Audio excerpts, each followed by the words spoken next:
Hey dudes, it's Larold, and despite a couple of false starts, GGG has finally gotten the patch out that buff drops in PoE 2 just in time for the weekend.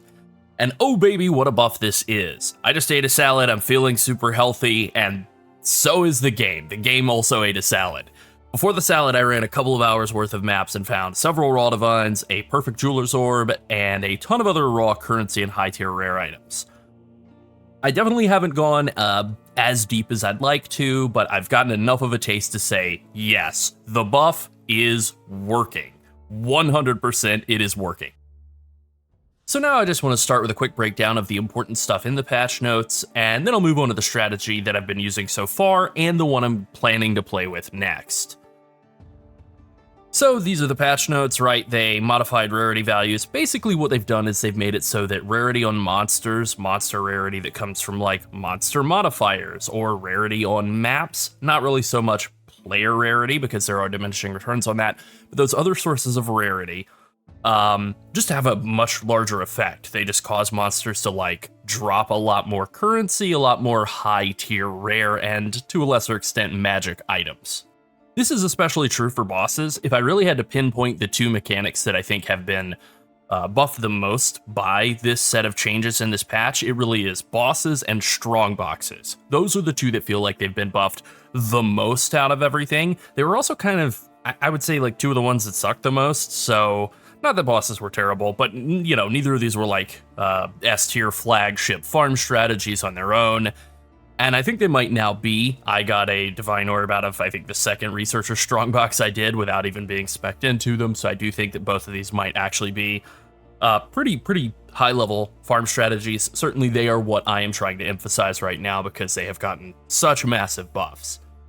So rare and magic chests, which were pretty much like a non-factor in the game, did get pretty significant buffs, you know, 100% more quantity and rarity in maps, and then the same exact thing was thrown at Strongboxes, 100% more quantity and rarity, and then there was a buff to Researcher Strongboxes on top of that, and a buff to the like bad luck side of your loot rolls out of Strongboxes on top of that. So this is like the triple tap, but instead of the triple tap of nerfs, this is like the triple tap of buffs for Strongboxes. I think it might have actually been enough to make them be kind of decent. They've done the same thing with Trial of the Sekima caches, just made those better, and then Trial of Chaos can actually drop high-level currency, you know, Exalts, not really that valuable, but like Chaos Orbs, maybe Divines. The treasure chests in Expedition have been buffed significantly. I do think that this strategy that we just put out earlier in the week of doing Expedition is probably still pretty good, but I think specifically going after the Expedition chests is going to be a lot better now.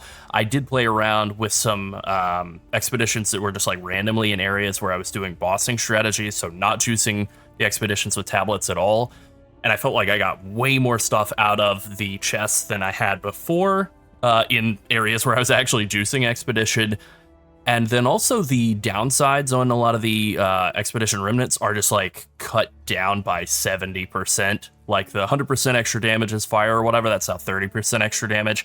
A lot of the really, really dangerous Expedition remnants have just been annihilated, which is great. And then some of the upsides have been buffed as well. So Expedition really got like a big round of buffs as well. I think it's even better than it was. Delirium also basically had the same thing. It is like a lot more rewarding. You pretty much always want to have Delirium on all your maps, and I really do think the best way to do that, you know, I think this is a buff to Delirium mirrors specifically, but you know, you could just anoint all your maps. That makes it so that you're then able to put, like, you don't have to waste any tablets on Delirium, but you can. I kind of like doing Delirium mirrors, and you are able to get quite a lot of Simulacrum Splinters out of Delirium mirrors now, so I think that's also pretty good as an option to play around with. Simulacrum's also just been made a lot easier. Basically, all of the sources of like in-game Pinnacle content have been made a lot more common, right? So, you know, there's obviously some other stuff in here, but that's kind of the main thing, right? Rare monsters are even more rewarding than before. Unique monsters are a lot more rewarding than before. Everything's been buffed, but those and Strongboxes are really kind of the main ones. Okay, and so with that being said, now I want to move on to the first Atlas passive tree setup and really like the whole farm strategy that I've been running just in the handful of hours that I've gotten to play around with this patch so far, and just kind of show them off. So What I've been doing is I've been boss rushing, boss hunting really, more than boss rushing. I've actually still been killing all the rares in the maps. But I've been using these two unique tablets in conjunction with each other, Season of the Hunt, which will make the bosses in all of the maps surrounding that tower be automatically affected by an Izmiri Spirit, which is, like I said before, I think about a 200% rarity increase, which is massive. In addition to that, I'm also using Cruel Hegemony. Now, there's kind of two ways you can do this. You can basically just do this on every single tower. One Season of the Hunt, two Cruel Hegemonies, there you go. You know, depending on the way that your towers are laid out, like I've been kind of farming in this valley here where I have kind of 4 towers sort of overlapping. Obviously, there's going to be water right in the spot where they're overlapping, but you know. Kind of been farming in this area, so I wasn't using a Season of the Hunt in every single one of these because it doesn't stack. So for all the maps where they're overlapping, a second Season of the Hunt isn't going to do anything. So I just put it into like opposite towers. I think I put it into this one and this one. Maybe it was the, you know, whatever, it doesn't matter. And so then I tried to fill in with Cruel Hegemony for most of the other spots in my tower tablet openings. However, I had some really well-rolled bossing tablets. Like this one's not really that great, but I had a couple that were maybe closer to this where they were like quantity of items dropped in your maps, quantity of items dropped by your map bosses, or rarity of items in maps, rarity from bosses. So when you have one of those kind of magic tablets, there's, you know, not a unique, I think that's probably better than the Cruel Hegemony. Cruel Hegemony is very good, you know, giving monster modifiers to bosses can make them really dangerous. It could put like Temporal Bubble on them, or I had one boss that had like the donut, the Mana Leech donut, and it was the enhanced one, so he was like dropping pools all around. That was rough, but it's very rewarding. Like it juices their quantity and rarity by a massive amount. But it does mean that if you're running this, all the monsters in the maps are basically unjuiced. So if you have any quant and rarity tablets that are like really good, Overseer tablets, you'll want to use those instead. So one note here for doing the towers, you know, it's pretty standard to do 6 mod tower, right? So you can use 3 tablets. If you do a tier 15, it's only going to be 99% more maps affected by tablets, which means if it's a 2 maps in range contain bosses, it's only going to scale up to 3. If it's a 3 maps in range have a boss, it'll only scale up to 5. If it's 4, then it'll scale up to 7, right? So if you do a tier 16, obviously you'll have to roll a map up to 6 mods, have them not have like temporal chains or something you're not able to do, corrupt it, and then have it roll up to tier 16, obviously. But if you do that, then it will count 100% more maps, which means 2 will go up to 4, 3 will go up to 6, and 4 will obviously go up to 8. So that is better. I think that a mix of kind of the 3 types of tablets is really the way to go if you have really well-rolled magic tablets. Otherwise, I think the simplest version is just 1 Season of the Hunt, 2 Cruel Hegemony in all of your towers. So what I'm doing in terms of the Atlas passive tree here is I'm playing with this setup. The buffs to monster rarity, the impact of rarity on monsters, increasing the amount of drops that they have, is really good for rare monsters and bosses, and actually kind of bad for magic monsters, because the main way that monsters get rarity, really there's 2 ways, right? You know, it's rarity on the map will increase the amount of stuff that monsters drop, and the other one is monster modifiers. So if you have any maps, and I don't know if I have any maps anymore, here we go, perfect. The very final mod on this map is rare monsters have 1 additional modifier. This is awesome now. It was good before, it's amazing now. Magic monsters don't get that, so I think taking Bountiful Bloodlines and expanding hordes kind of stinks now. So this is what I'm going with. I'm still doing everything to juice tablets as much as I possibly can. All the small passives for tablets are great.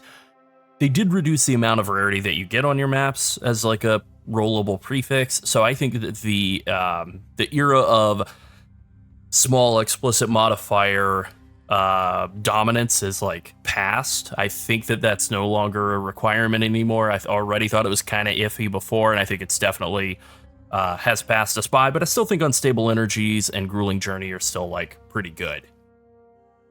So I'm taking Rising Danger and Twin Threats, you know, more rare monsters. Obviously, those are still great. I'm not going as much into pack size. I still like the increased monster packs from these 2 small passives, but otherwise, I'm just coming down here and I'm taking Wisp stuff. And the main reason for this is actually to get wisps in my maps. I'm playing with wisps, like, and the way that you want to use wisps really is you want to escort through them, through as many monsters as you can, kill as many monsters as you can, to charge them up, and then run them into a rare monster. Like, if they just spawn and immediately jump into a rare monster, they're actually quite a lot less powerful than if you've charged them up a whole bunch. So I'm actually just taking all of these small passives. I don't really care what color wisp I get either. I don't care if it's purple, yellow, or blue. None of the rewards seem to really be any different. I mean, they're different, but in terms of like value, you know, most of the talismans are all pretty cheap. So I don't really care about this.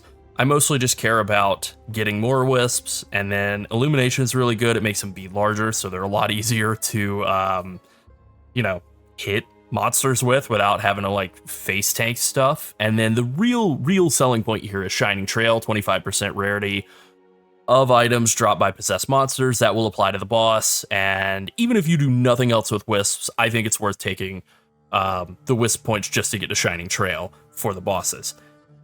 You don't have to do that. I'll talk about that in the other farm strategy that I've been tinkering around with and haven't actually played with yet. Obviously, fair warning that that's super experimental, but like, if you're just caring about wisps for the bosses, this is the only value add that you get out of taking the points. You could justify not using this, right, and running some other stuff instead. Then you have Merging Worlds. I really like this modifier when it procs on essences. It's just very fun. And then, you know, if you find Sacred Spirits in your maps, getting a free extra wisp is also great. As for the 4 league mechanics, you know, they're kind of whatever. You can set them up however you like. This is just a standard setup I like on all 4 of those. And then in the bossing setup, I think quantity is definitely better than rarity, although maybe I could go the other way now. I also think it's possible that you could justify not taking Beyond Reality. Like, I have to say, this adds a ton of monsters when it procs. 30% chance to contain corruption means corruption modifier, so you can get a lot of cool corruption modifiers. So I think this is still worth taking. It is what I've been playing with. But you could talk me into dropping it and taking Fit for a King and getting 25% rarity and 15% quantity on all the map bosses. I could buy that argument. One super important thing to remember here in the middle branch, and really they need to change this, you know, they've got the technology down here for these like choice nodes. They need to change this into a choice node. But, you know, if you're not doing wisps, drop Drawn to the Light and take, you know, if you're doing Strongboxes, take Old Pirate Trick. If you're doing Shrines, take, you know, blah, blah, blah, right? Swap to whatever the correct thing in the middle is. But then one really good thing about bossing is that Organized Forces effectively counts as an irradiated it makes the Overseer tablets count as irradiated tablets. They don't have exactly the same role set, obviously, and really the bigger issue is just that the Overseer tablets only affect like 2 to 4 maps as opposed to, you know, like 400 maps on each irradiated tablet. But the simple fix is just like, we can look at my Atlas here, right? Okay, so I have a couple of maps in here that didn't get a boss. This Trenches map, never gonna run it. You could not force me to run it at gunpoint. Same with this Hive map. Like, any of these maps that don't have a boss on them, I'm just never gonna do them. And that's just, you know, that's fine. All the bosses, all the maps that have a boss, I'm doing them. I'm either boss rushing or maybe killing all the rares and then killing the boss. You know, that's pretty much all I'm doing. In terms of rolling the maps, it's pretty much a standard setup. You want to get rarity on the maps. Whenever possible, you want to get rarity. That rare monsters have one additional modifier is an amazing prefix mod as well. And then, you know, quantity, the combo of quantity and rarity, if I can find that on any of my maps here. Not that you need to see it, but, you know, yeah, quantity and rarity, that's also good.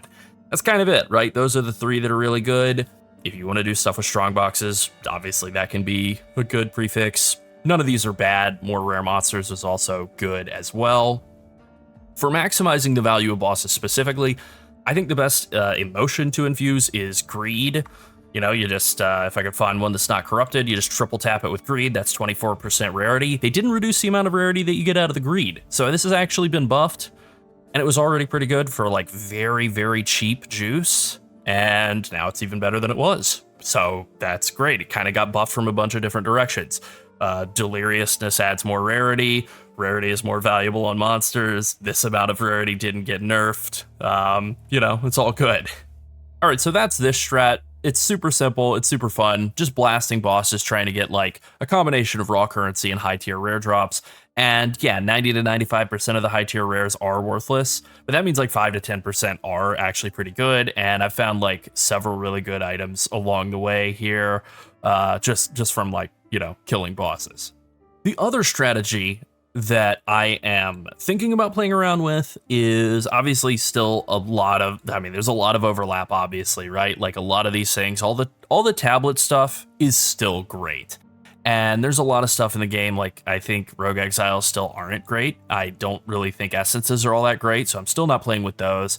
I still think Unstable Energies and Grueling Journey are worth taking, so I'm taking those as well. But this is specifically a Strongbox setup. And as you can see, I am coming down here and I'm going through the rare monster side, but then I'm snaking my way over to specifically get the Researchers Strongboxes. That increased chance of getting those Researcher Strongboxes. Those are the ones that drop raw currency, and that would be the whole idea here, right? I would probably have a stack of alchemy orbs in my inventory, like I'd probably do if I were to switch over to that. Probably like have my inventory looking like this with just a stack of alks in there, maybe even alks and vols. Just to like roll up any Researcher Strongboxes that I come across and, you know, try and get more gear out of them, or well, more currency out of them. I definitely don't want more gear.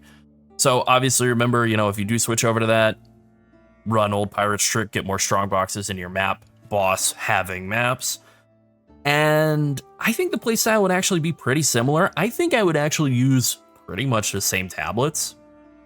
I might not do Cruel Hegemony. I would probably try to look for Overseer tablets that had like a prefix that gives like, you know, rarity or quantity as one of the prefix modifiers. But then, all right, let's see. I think I have some Overseer tablets in here that would have Strongboxes in them. Maybe not Strongbox. Maybe. There we go. Yeah, so obviously I wouldn't use this tablet because it's gold. I don't care about getting more gold. But areas with map bosses contain an additional Strongbox. That sounds great. So if I could find some Overseer tablets that have like a good prefix like quantity, rarity, rare monsters, and then couple that with a suffix that is an additional Strongbox, now would be in business. And I would probably try to run Season of the Hunt and still like one Cruel Hegemony and then one of those in each of the towers in any sort of area where I'm doing like a bulk amount of farming. You could also just use like irradiated tablets that have increased chance to contain Strongboxes. That's an option, and then you could just do whatever mechanic you like, Delirium Mirrors, Breach, whatever. But this is the setup I would go with because I kind of like bossing. I just think it's really fun, especially right now with it having been buffed so much, and especially with it interacting really well with Wisps. I think the only thing that you would really be losing by switching out of this setup and over to one that's using Strongboxes, like so, is this node right here, or no, this node right here, Shining Trail, the 25% extra rarity on those bosses. It's a pretty good bonus, you know, but you could just as easily replicate it by just dropping Beyond Reality and taking Fit for a King. So all things to play around with. I don't really think Hidden Horrors giving you more like magic and rare monster packs is all that great for 2 points, and I don't think that Faith and Luck giving you a 15% chance for a second open on your Strongboxes is all that great either. For 3 points, you know, 2 travel points and then picking up that. But it is something to play around with, and I will finish on this little recommendation here. If you do decide to go for Strongboxes, something you could play around with using is the Omen of Secret Compartments. Might be a little expensive. It's a little expensive now, but it's definitely something you could consider playing around with. The ability to like keep one of these in your inventory and right click it on and use it for when you get a really well rolled Researcher Strongbox. If you're wanting to farm these and sell them off to other people, these come from the Viridian Wildwood unique map, which I did just find one of those earlier. Did not find that particular omen in there, but yeah, this map right here, you know, they're found in forests. So look for forests. That's maybe a good way to find some currency that way as well. All right, so that's the strat I've been playing around with. I'm just getting started with it, and I've already made several raw divines. I found a bunch of awesome item drops worth a lot more divines and chaos as well. That's pretty much it. Be sure to like and subscribe if you enjoyed the video and you want to see more like it. And if you want to support us even further, consider becoming a channel member. Thanks for watching, and have fun blasting bosses. Bye.